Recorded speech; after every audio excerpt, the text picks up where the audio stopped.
નમસ્કાર. ચાણક્ય નીતિમાંથી મળતા જીવનના ઊંડા જ્ઞાનને સમજવાનો પ્રયત્ન કરીએ.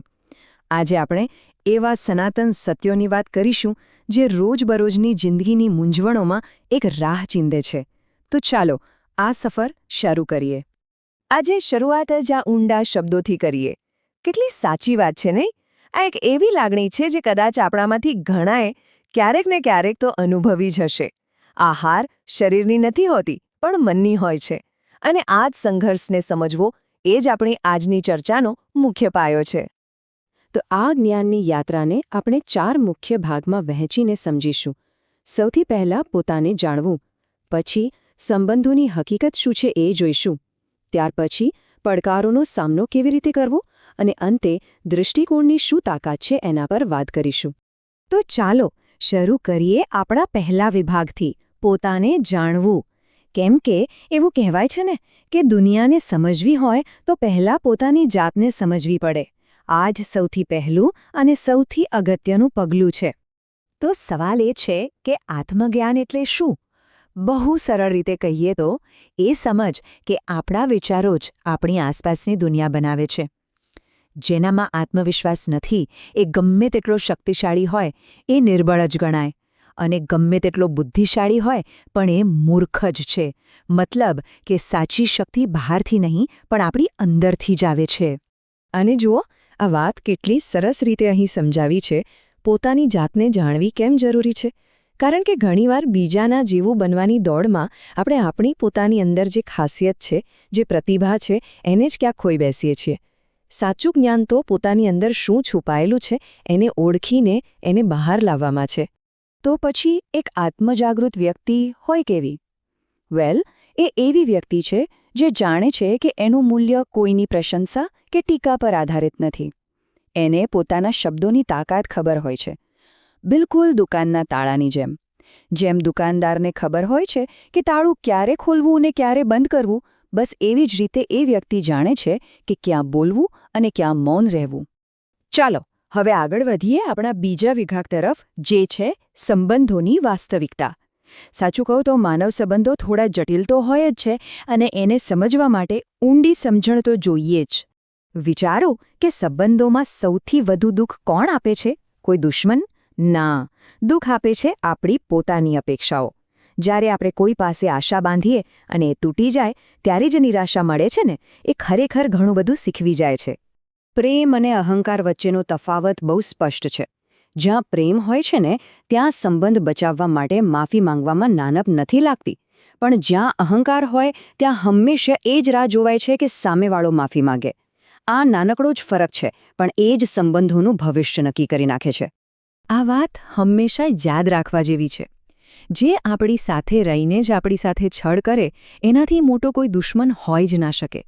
અને જે આપણી ભૂલ આપણા મોઢા પર જ કહી દે એનાથી મોટો કોઈ મિત્ર નથી. બસ આ જ છે સાચા મિત્ર અને શત્રુની સાચી ઓળખ. ઓકે, તો હવે વાત કરીએ આપણા ત્રીજા વિભાગની, પડકારોનો સામનો. જો જીવનમાં મુશ્કેલીઓ તો આવવાની જ છે, એનાથી કોઈ બચી શકતું નથી. પણ એને પહોંચી વળવાનું જ્ઞાન જેની પાસે હોય એ જ સાચા અર્થમાં મજબૂત બને છે. હાર અને જીત વચ્ચે બહુ મોટો તફાવત નથી. ફરક છે માત્ર અભિગમનો. જે હારે છે એ વારંવાર ફરિયાદ જ કરતો રહે છે, પણ જે જીતે છે એ 1000 વાર પ્રયત્ન કરવાથી પણ પાછો નથી પડતો. એક વાત સ્પષ્ટ છે, પરિણામ ફરિયાદ કરવાથી નહીં પણ પ્રયત્ન કરવાથી જ મળે છે. એક આંકડામાં કેટલી તાકાત હોઈ શકે? શું એકલી વ્યક્તિ કંઈ કરી શકે છે? અને આ રહ્યો એનો જવાબ. એવું વિચારવું જ ભૂલ ભરેલું છે કે એકલી વ્યક્તિ શું કરી શકે? ખાલી પેલા સૂરજ સામે જુઓ. એ એકલો જ તો આખી દુનિયાને રોશન કરે છે. બસ એવી જ રીતે એક મક્કમ મનનો માણસ પણ ઘણું મોટું પરિવર્તન લાવી શકે છે. જ્યારે જીવનમાં ખરાબ સમય આવે ત્યારે આપણને એમ જ લાગે કે બધું તૂટી રહ્યું છે, બધું વિખેરાઈ રહ્યું છે. પણ એવું નથી. ખરેખર તો એ સમયે આપણે તૂટી નથી રહ્યા પણ વધુ મજબૂત બની રહ્યા છીએ. જેમ સોનું આગમાં તપીને શુદ્ધ થાય છે, બસ એ જ રીતે માણસ પણ પડકારોથી જ નિખરે છે. અને હવે આવીએ આપણા અંતિમ અને કદાચ સૌથી મહત્વપૂર્ણ વિભાગ પર, દૃષ્ટિકોણની શક્તિ. આપણી બહારની દુનિયા કેવી દેખાય છે એનો બધો આધાર આપણા અંદરના લેન્સ પર એટલે કે આપણા દૃષ્ટિકોણ પર જ છે. આપણી પીડા માટે દુનિયાને દોષ આપવાનો કોઈ અર્થ નથી. સાચું કારણ તો આપણું પોતાનું મન છે. એટલે પોતાના મનને સમજાવવું જરૂરી છે. જે દિવસે આપણા મનમાં પરિવર્તન આવશે એ જ દિવસે દુઃખોનો અંત પણ આવી જશે. સુખી જીવન જીવવા માટેના આ 5 નિયમો જુઓ. આ કોઈ મોટી મોટી ફિલોસોફી નથી, પણ રોજિંદા જીવનમાં અપનાવી શકાય એવી ખૂબ જ વ્યવહારુ વાતો છે. બોલતા પહેલાં સાંભળો, ખર્ચતા પહેલાં કમાઓ, લખતા પહેલાં સમજો, હાર માનતા પહેલાં પ્રયત્ન કરો અને સંબંધ બનાવતા પહેલાં એને નિભાવતા શીખો. દરેક નિયમમાં સંતુલન અને સમજદારી છુપાયેલી છે. અહીંયા એક બહુ જ સૂક્ષ્મ પણ મહત્વની વાત સમજવા જેવી છે. મોટાભાગના લોકો ખુશ થવા માટે કામ કરે છે. એમ વિચારે છે કે સફળતા મળશે તો ખુશી મળશે. પણ સાચો રસ્તો ઊંધો છે. ખુશીથી કામ કરો. જ્યારે કામ ખુશીથી કરવામાં આવે છે ત્યારે ખુશી અને સફળતા બંને સાથે જ આવે છે. મતલબ કે ખુશી કોઈ મંઝિલ નથી, એ તો સફરનો જ એક ભાગ છે. આટલી બધી ચર્ચા પછી આખા વિશ્લેષણનો સાર કદાચ આ એક જ વાક્યમાં આવી જાય છે. આપણે એ જ છીએ જે આપણા વિચારોએ આપણને બનાવ્યા છે. આપણું વ્યક્તિત્વ, આપણી વાસ્તવિકતા, આપણું ભવિષ્ય, બધું જ આપણા વિચારોનું જ પરિણામ છે. તો અંતે એક સવાલ પોતાની જાતને પૂછવાનો છે. જો આપણા વિચારો જ આપણું નિર્માણ કરતા હોય તો અત્યારે આપણે શું વિચારી રહ્યા છીએ?